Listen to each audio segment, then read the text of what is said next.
He was my before escort. Ogo inspector.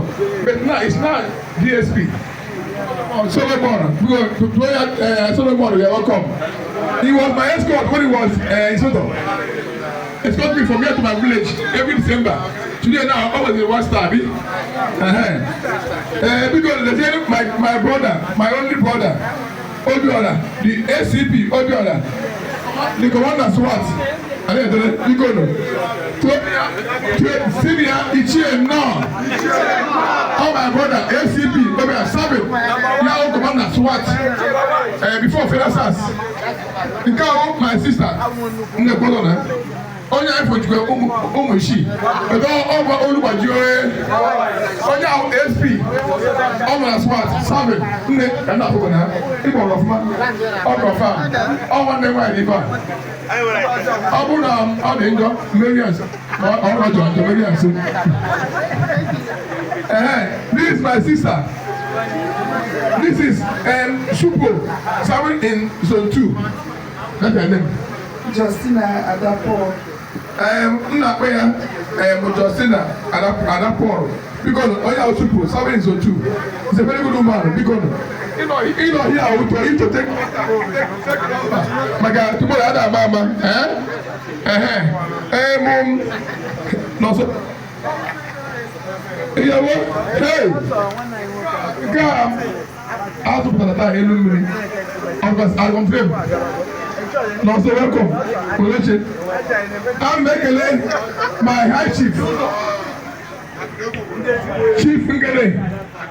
CSO. Natrefe. Market. All of my cabinet. How much high chief Ngene. Because see I'm not. I'm going to get a I'm on you. In a rumble and get it. In the governor, in the white. This is wife of my good friend, the family of DIG Akoyibo. Imana, all the men of the dog, one of your man who is here. You make a mind on a chick, big anger. You're welcome. Sorry, welcome for your language. Monkey Boko Joko. I share the wow. What is your name? Thank you. It's a DIG. Okay, mother. So,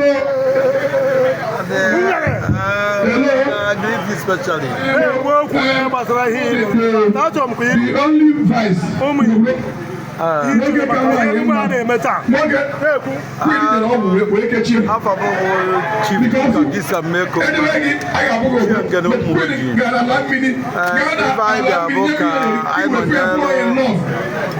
Doctor CC Wicked. On a birthday. I was sick. I was on your because no on your name. I have one of the cabinet. I was sick. I was 52 years of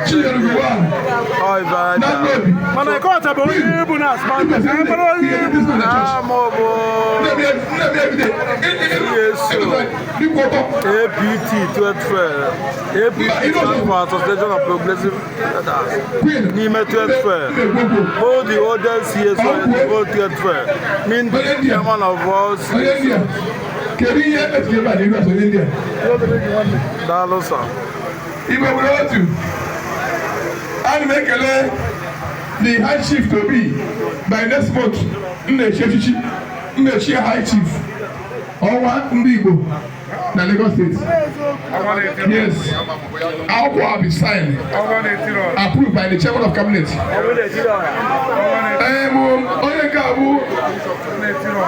Chief Doctor Godwin and then Akaju Afo Ndigo chairman of my cabinet. Kuna Gabriel.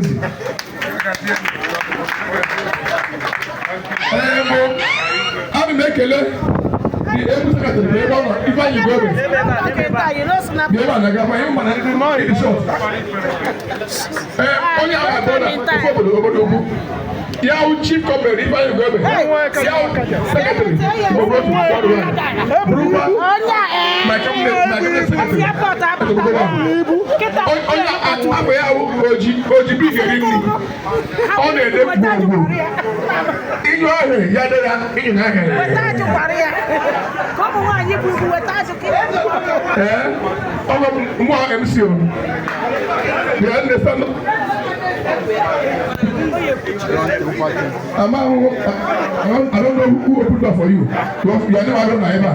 Now you. This woman, I don't know her from anywhere. But they have case from the two. They lost the sister for almost 3 weeks.